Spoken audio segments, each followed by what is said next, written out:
오늘 시간에는 한국에 환란이 임하는 세 가지 징조, 이 제목으로 하나님의 말씀을 사모해 보도록 하겠습니다. 앞으로 한국에 환란이 임하게 됩니다. 그래서 이 한국을 가리켜서 하나님께서는 이사 선자를 통해서 유다라고 표현을 해 놓으셨습니다.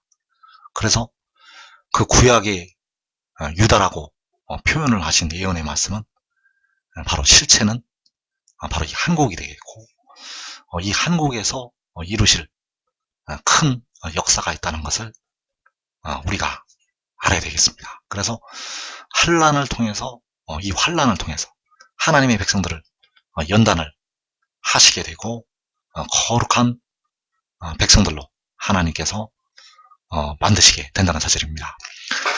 그래서 한국의 환란이 많은 세 가지 징조라는 제목으로 하나님의 말씀을 살펴보도록 하겠습니다. 먼저 그 한국에 임하는 환란은 야곱의 1차 환란이 되겠습니다. 하나님께서 택하신 백성들에게 이 마지막 때 3차에 걸쳐서 그 연단이 임하게 되는데, 1차 환란에서 이 한국 백성들이 연단을 받게 됩니다. 그래서 야곱의 1차 환란은 아주 급히 임하게 됩니다.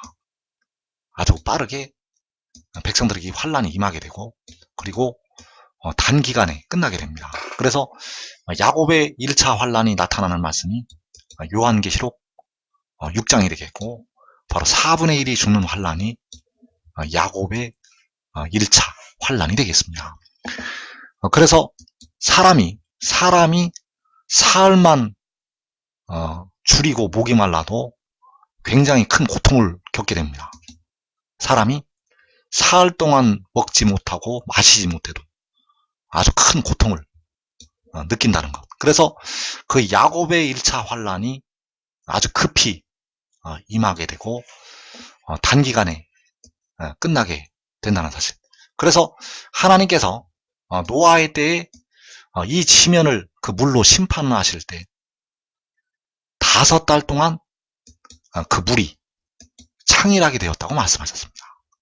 40일 동안 하나님께서 지면에 물을 쏟아 부으시게 되었고, 5달 동안 그 물이 이 땅에 150일 동안을 창일하였다고 창세기에서 말씀을 하고 있습니다. 그래서 그 노아의 홍수 때 된 것처럼 마지막 주께서 임하시기 전에 환란이 임하게 되는데, 그때가 바로 노아의 때와 같이 이 환란이 임하게 됩니다.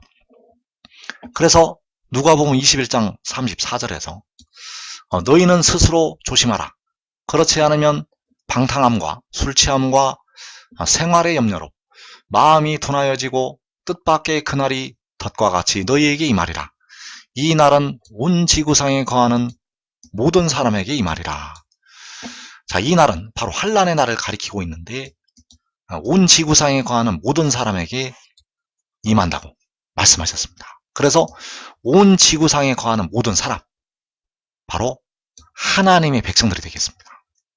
이 날은 온 지구상에 거하는 모든 하나님의 백성들에게 임하게 되는데, 그날이 덫과 같이 너희에게 임하리라고 말씀하셨습니다. 그날이 덫과 같이 그 백성들에게 임하게 된다는 사실. 그래서 마태복음 24장 21절에서 이는 그때에 큰 환란이 있겠습니다. 창세로부터 지금까지 이런 환란이 없었고 후에도 없으리라.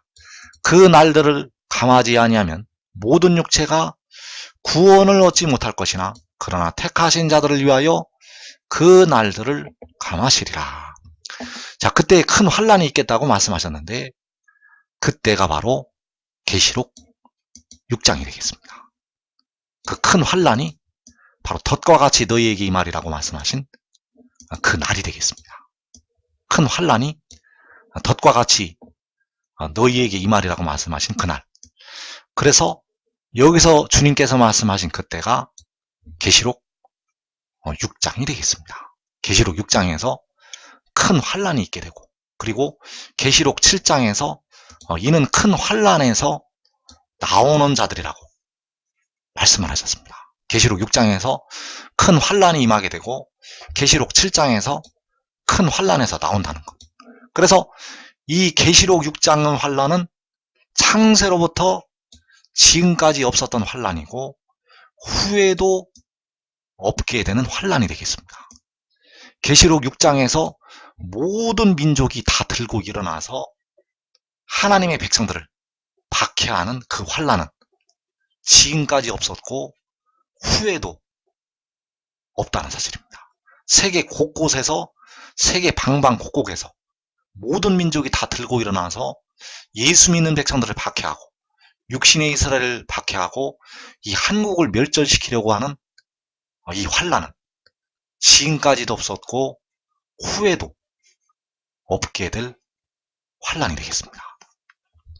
그래서 그 날들을 감하지 아니하면 모든 육체가 구원을 얻지 못할 것이나 그러나 택하신 자들을 위하여 그 날들을 감하시리라. 자, 그 날들을 감하신다고 말씀하셨습니다. 그래서 전 3년 반, 그 1260일. 자, 이 기간은 감할 수가 없는 기간이 되겠고, 후 3년 반, 42달. 바로 짐승이 다스리는 그 42달이 바로 후 3년 반인데, 이 날도 감할 수가 없는 기간이 되겠습니다. 그래서 이 7년의 기간은 전 3년 반과 후 3년 반을 더한 이 7년의 기간은 감할 수가 없는 기간이라는 것. 그래서 여기서 주님께서 말씀하신 이 큰 환란은 그 날들을 감하시리라고 말씀하신 큰 환란이 되겠습니다. 그래서 이 큰 환란은 전 3년 반도 아니고 후 3년 반도 아니고 계시록 6장의 환란이 되겠습니다.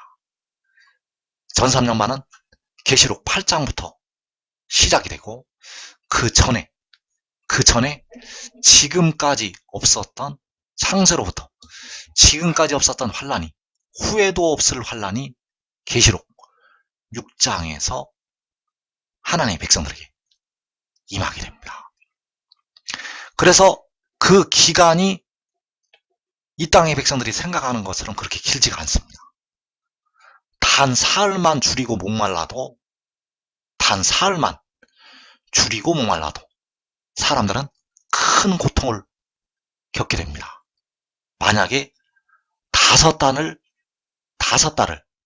줄이고 목마른다면 과연 그 사람들의 육신은 어떻게 될 것인가? 그래서 베드로후서 3장 8절에서 사랑하는 자들아 주께는 하루가 천년 같고 천년이 하루 같은 이 한 가지를 잊지 말라. 자, 주께는 하루가 천년 같다고 말씀하시고 있고 천년이 하루 같다고 말씀을 하시고 있습니다. 우리 사람이 생각하는 그 하루가 천년 같고 또 우리 사람이 생각하는 천년이 주께는 하루 같다는 이 한 가지를 잊지 말라고 말씀하셨습니다. 그래서 계시록 6장에서 야곱의 1차 환란이 이 땅에 택하신 모든 백성들에게 임하게 되는데 아주 급속히 임하게 되고 짧은 기간에 이 환란이 끝나게 되겠습니다. 그러나 대부분의 백성들, 데려감을 얻을 예수 믿는 백성들은 이때 육신은 다 죽게 됩니다. 의의 나무들과 그의 가족들을 제외하고는 데려감을 얻을 예수 믿는 백성들은 육신은 다 죽는다는 것. 육신이 죽은 자들만 데려감을 얻을 수가 있습니다. 그래서 그 날이 덫과 같이 너희에게 임하리라고 주님께서는 말씀하셨고 그리고 그 날들을 감하신다고 말씀하셨습니다. 이 날이 바로 계시록 6장이 되겠습니다. 그래서 그 날들을 주께서 감하시게 되는데 그 날들을 하나님께서 징조로 말씀을 해놓으셨습니다. 그 날들을 징조로 말씀을 해놓으셨는데 그 날들에 관해서 우리가 알려면 바로 그 육신의 이스라엘에게 임했던 그 일들을 우리가 잘 잘 살펴보아야 됩니다. 그래서 그 남유다의 주변에 이 두 가지 나라가 있었는데, 이 두 나라와 그 남유다와 아주 밀접한 관련이 되어 있습니다. 그리고 이 나라들의 역사는 바로 마지막 때를 향하신 하나님의 역사를 보여주는 그림자가 된다는 사실입니다. 마지막 때 이루실 하나님의 역사를 보여주는 그림자의 역할을 하고 있습니다. 그래서 아람과 북쪽에 있는 북이스라엘이 서로 동맹을 맺게 됩니다. 과거에 육신의 이스라엘의 역사에서 남쪽에는 유다가 있었고 북쪽에는 북이스라엘이 있었는데, 그 북이스라엘과 그 이웃하고 있는 아람이 서로 동맹을 맺게 되었다는 것. 그래서 이사 7장 2절에서 어떤 사람이 다윗의 집에 알려 이르되 아람이 에브라임과 동맹하였다 하였으므로, 자, 여기서 아람이 에브라임과 동맹을 하였다고 말씀을 하고 있습니다. 자, 이 아람이 에브라임과 동맹을 하였다는 것. 그래서 여기서 말씀하는 에브라임은 바로 북이스라엘을 가리키고 있습니다. 북이스라엘을 대표하는 그 지파가 바로 에브라임이었기 때문에 그 에브라임과 아람이라는 나라가 동맹을 맺었다는 것. 그래서 이 아람과 북이스라엘이 동맹을 맺고서, 이 아람과 북이스라엘이 동맹을 맺고서 남쪽 나라를 쳐들어오게 됩니다. 이 아람과 북이스라엘이 동맹을 맺고서 남쪽 유다를 쳐들어오게 되었다는 사실.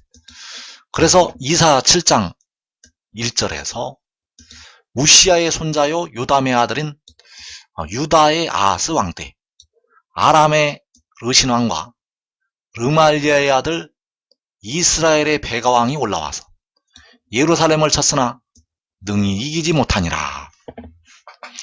자, 이 아람과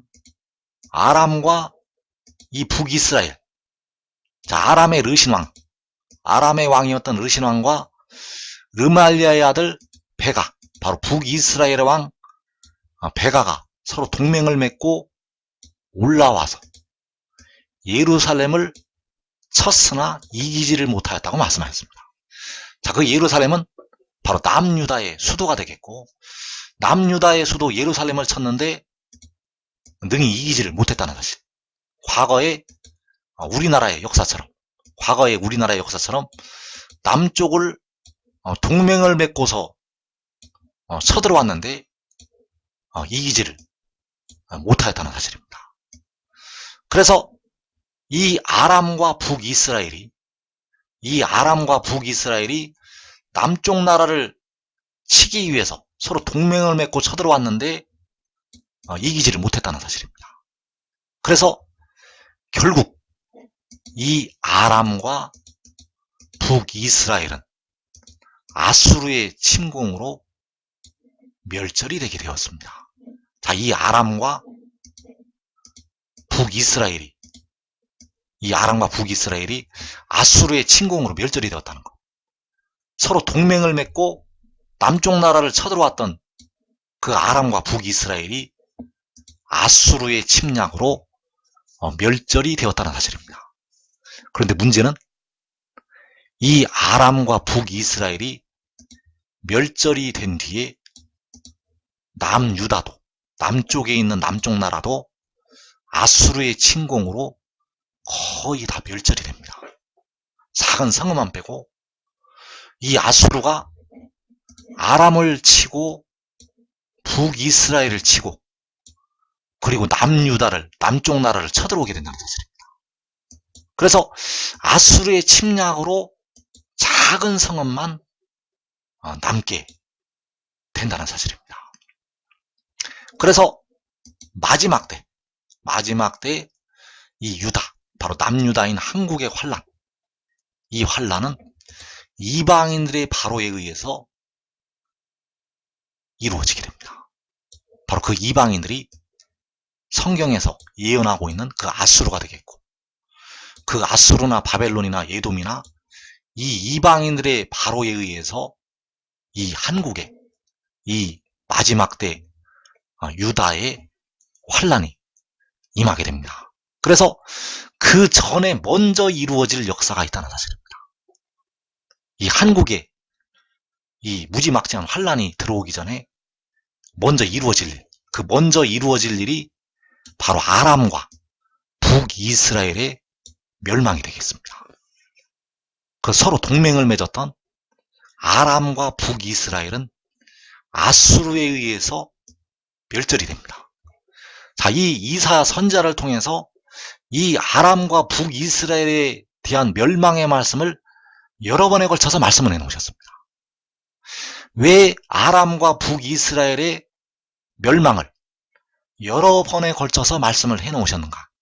그 아람과 북이스라엘의 멸망이 결국 남유다의 환란과 직결이 되기 때문입니다.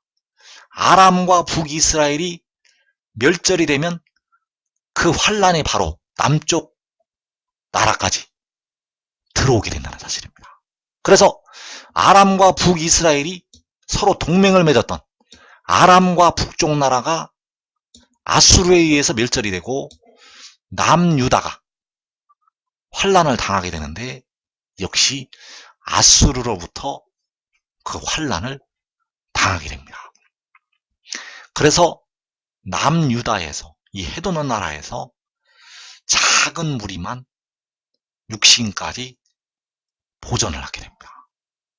이 남유다에서 유다 족속 중에 피하여 남는 자들이 있는데 아주 작은 무리가 그 육신까지 보존을 하게 된다는 것. 그래서 지금 지혜를 따르는 자들은, 지금 지혜를 얻고 지혜를 따르는 자들은 이 작은 무리에 들어가게 된다는 사실입니다. 그래서 남유다의 환란이 임하는 세 가지 징조가 있는데, 그 세 가지 징조가 다 이 아람과 북이스라엘의 멸망과 연결이 되어 있습니다. 그 남유다의 환란이 임하는 세 가지 징조가 있는데, 그 일이 이 아람과 북이스라엘 멸망과 다 연결이 되어 있다는 것. 왜냐하면 아람과 북이스라엘이 멸망을 한 직후에 남유다의 그 환란의 세력이 들어오기 때문입니다. 아람과 북이스라엘이 멸망하자마자 남쪽 나라로 그 환란이 물밀듯이 들어오게 된다는 사실. 그래서 첫 번째 징조가 바로 마엘살랄 하스 바스가 되겠습니다. 자, 이 마엘살랄 하스 바스는 이사의 아들이 되겠는데, 이사 8장 4절에서 이 아이가 내 아빠, 내 엄마라 부를 줄 알기 전에 다메섹의 재물과 사마리아의 노략물이 아수르 왕 앞에 옮겨질 것입니다. 자, 이 아이는 바로 마엘살랄 하스바스가 되겠고, 마엘살랄 하스바스의 영이 내 아빠, 내 엄마라 부를 줄 알기 전이 되겠습니다. 그 아이의 영이 내 아빠, 내 엄마라 부를 줄 알기 전에 다메섹의 재물, 자, 다메섹의 재물이라는 것은 바로 아람의 재물이 되겠습니다. 그 아람과 북이스라엘이 동맹을 맺었을 때 그 아람의 수도가 바로 다메섹이 되겠고, 그 아람의 재물, 그리고 사마리아는 북이스라엘의 수도가 되겠습니다. 그래서 아람의 재물과 북이스라엘의 노략물이 아수르 왕 앞에 옮겨질 것입니다. 자, 이 말씀은 아수르가 이 아람과 북이스라엘의 재물을 노략을 한다는 것을 말씀을 하고 있다는 사실입니다. 그래서 중국의 수도가 베이징이듯이 아람의 수도는 다메섹이 되겠고, 북한의 수도가 평양이듯이 북이스라엘의 수도가 사마리아가 된다는 사실입니다. 그래서 그 아람의 재물과 그 북이스라엘의 노략물이 아수르 왕 앞에 옮겨진 바 된다는 것. 바로 아수르가 저들을 노력을 할 것이라는 것을 말씀을 하고 있다는 사실. 그리고 두 번째로 65년 내에 북이스라엘이 패망할 것이라고 말씀을 하고 있습니다. 자, 아람과 북이스라엘이 동맹을 맺어서 남쪽 나라를 쳐들어왔는데, 그 남쪽 나라를 쳐들어왔을 때 하나님께서는 65년 내에 에브라임이 패망을 하고 다시는 나라를 이루지 못할 것이라고 말씀하셨습니다. 그래서 이사 7장 8절에서 대저 아람의 머리는 다메섹이요 다메섹의 머리는 르신이며, 자, 여기서 말씀하시는 아람의 수도가 다메섹이 되겠고, 그 다메섹의 머리, 자, 다메섹의 머리는 그 왕을 가리키고 있고, 자, 그 아람의 왕이 르신이 되겠는데, 65년 내에 에브라임이 패망하여 다시는 나라를 이루지 못한다고 말씀하셨습니다. 그래서 이 말씀은 아람도 망하고 에브라임도 패망을 한다는 것을 말씀하고 있습니다. 여기서 에브라임은 바로 북쪽 나라가 되겠고, 북쪽 나라가 패망을 해서 다시는 나라를 이루지 못한다는 것. 북쪽 나라가 65년 내에 패망을 하여서 다시는 나라를 이루지 못할 것이라고 말씀을 하셨습니다. 이것이 두 번째로 주신 말씀이 되겠습니다. 그리고 세 번째 말씀이 바로 이 임마누엘이 되겠는데, 이사 7장 16절에서 대저 이 아이가 악을 버리며 선을 택할 줄 알기 전에 내가 미워하는 두 왕의 땅이 황폐하게 되리라. 자, 여기서 내가 미워하는 두 왕의 땅은 역시 아람과 북이스라엘이 되겠습니다. 바로 북쪽 나라와 그 북쪽 나라와 동맹을 맺은 아람의 땅이 황폐하게 된다는 사실. 황폐하게 된다는 것은 패망하여 다시는 나라를 이루지 못한다는 것을 말씀을 하고 있습니다. 그러면 언제 이런 일이 일어나게 되는가? 이 아이가 바로 임마누엘이 악을 버리며 선을 택할 줄 알기 전에 그 북쪽 나라와 동맹을 맺었던 아람이, 그리고 그 북쪽 나라도 황폐하게 될 것이라고 말씀하셨습니다. 바로 임마누엘이 악을 버리며 선을 택할 줄 알기 전에 65년 내에, 그리고 이 아이가 바로 마엘살랄 하스바스가 내 아빠 내 엄마라 부를 줄 알기 전에 아람과 북이스라엘이 바로 북쪽 나라가 멸절하게 될 것이라고 말씀을 하시고 있습니다. 그래서 이 임마누엘의 말씀이 두 존재에게 성취가 됩니다. 이 임마누엘의 말씀이 두 존재에게 성취가 되는데, 첫째는 바로 만군의 여호와 하나님과, 그리고 여호와의 사자에게 이 임마누엘의 말씀이 성취가 됩니다. 그래서 창세기 15장에서 아브라함이 여호와를 믿으니 이것을 그에게 의로 여기셨다고 말씀을 하고 있고, 창세기 22장에서 하늘에서부터 여호와의 사자가 아브라함을 부르게 됩니다. 그래서 백성들이 알아야 될 것이, 여호와께서는 여호와의 사자가 될 수가 없다는 것을 알아야 됩니다. 여호와의 사자는 결단코 여호와 하나님이 될 수가 없고, 여호와께서는 여호와의 사자가 결단코 아니라는 사실입니다. 그러면 백성들을 위해서 십자가를 지었던 주님은 여호와의 사자이실까요? 여호와이실까요? 백성들을 위해서 십자가에 죽으셨다가 사흘 만에 부활하신 주님은 만군의 여호와 하나님이실까요? 여호와의 사자가 되실까요? 그래서 스가랴 11장 13절에서 여호와께서 내게 이르시되 그들이 나를 헤아린 바 그 싹을 토기장에게 던지라 하시기로 내가 곧 그 은 30개를 여호와의 전에서 토기장에게 던지고, 여기서 여호와께서는 나를 헤아린 바 그 싹이라고 말씀하셨습니다. 여호와께서 스가랴 선지자에게 나를 헤아린 바 그 싹이라고 말씀하셨다는 것. 그래서 그 싹이 바로 은 30개가 되겠고, 바로 은 30개에 팔리신 주님께서 스스로 있는 자 여호와 하나님이 되신다는 사실입니다.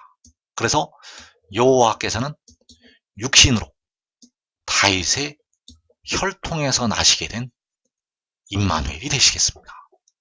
그리고 창세기 22장에서 하늘에서부터 아브라함을 불렀던 여호와의 사자, 그 여호와의 사자는 백성들의 썩어질 몸의 속량을 위해서 보내심을 받게 됩니다. 그래서 말라기 3장 1절에 나타난 여호와의 사자가 하늘에서부터 아브라함을 불렀던 여호와의 사자가 되겠습니다.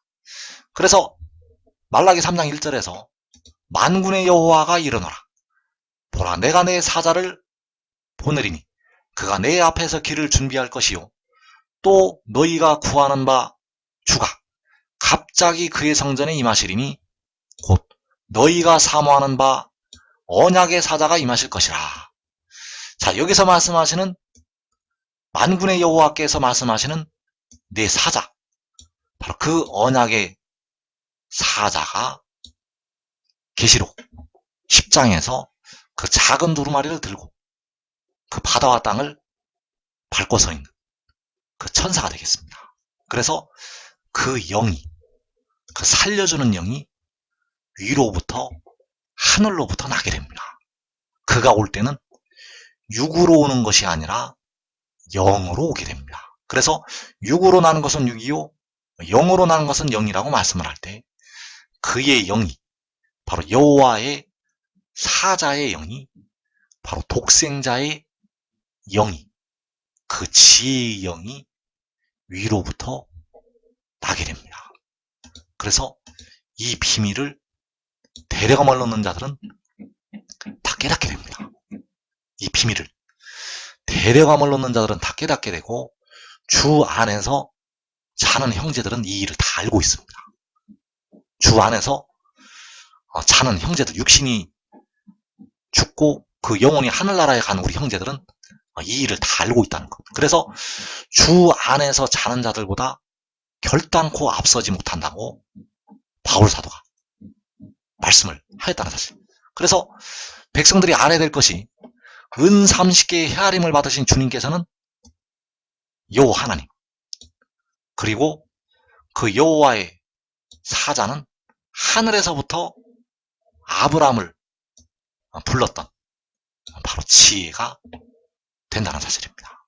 그래서 여호와께서도 백성들의 영혼의 속량을 위해서 사람이 되셨고, 여호와의 사자도 백성들의 몸의 속량을 위해서 사람이 된다는 사실. 그래서 그 사람이 되는 것이 임마누엘로 임하는 것이 된다는 사실입니다. 그래서 그 하늘에서부터 아브라함을 불렀던 여호와의 사자가 임마누엘로 임하게 되는데, 그때 바로 살려주는 영이 하늘로부터 위로부터 나게 됩니다. 그 영이 나는 것이 계시록 12장 5절에서 여자가 아들을 낳는 것이 되겠습니다. 이 여자가 아들을 낳게 되는데, 이 여자가 낳는 아들이 바로 주께서 백성들에게 주시는 징조가 된다는 사실. 그래서 이사 7장 14절에서 그러므로 주께서 친히 징조를 너희에게 주실 것이라. 보라, 여자가 잉태하여 아들을 낳을 것이요, 그의 이름을 임마누엘이라 하리라. 자, 이 말씀이 두 번 성취가 되는데, 징조로서의 말씀은 마지막 날에 이루어지게 됩니다. 친히 징조를 너희에게 주실 것이라고 말씀을 할 때, 그 징조로서의 임마누엘은 마지막 날에 이루어진다는 것. 그래서 계시록 12장에서 이 여자가 아이를 베어 해산하게 되었다고 말씀을 하고 있고, 그 여자가 아들을 낳았다고 말씀하고 있습니다. 그 여자가 낳은 아들이 역시 임마누엘이 된다는 사실. 그래서 그에게 주신 말씀, 그에게 주신 징조의 말씀이 그가 악을 버리며 선을 택할 줄 알 때, 그가 악을 버리며 선을 택할 줄 알 때가 되면 엉긴 젖과 꿀을 먹을 것이라고 말씀하셨습니다. 이사 7장 15절에서 그가 악을 버리고 선을 택할 줄 알 때가 되면 이 엉긴 젖과 꿀을 먹는다는 것. 그래서 그때의 의의 나무들이 백성들 중에서 먼저 생명수 샘물을 마시게 됩니다. 왜냐하면 이 의의 나무들은 하늘의 일을 알고 있기 때문입니다. 이 의의 나무들은 하늘의 일을 알고 지혜를 따랐기 때문에 그와 그의 가족들은 생명수 샘물을 미리 마시게 됩니다. 대부분의 백성들은 주님께서 공중에 강림하신 후에 마시게 되는데 이 의의 나무들은 미리 마신다는 것. 그래서 그가 악을 버리고 선을 택할 줄 알 때 이 엉긴 젖과 꿀을 먹게 됩니다. 그래서 그가 악을 버리며 선을 택할 줄 알 때는 시편 20편에서 하늘에서 그의 오른손에 구원하는 힘으로 응답을 하실 때가 되겠습니다. 그 응답이 임하게 되면 그가 악을 버리고 선을 택할 줄 알게 된다는 것. 바로 공의로, 정의로 판단을 할 수가 있게 됩니다. 그래서 이어지는 이사 7장 16절에서 대저 이 아이가 악을 버리며 선을 택할 줄 알기 전에, 자, 이 아이가 공의로 정의로 판단을 하기 전에 너가 미워하는 두 왕의 땅이 황폐하게 되리라.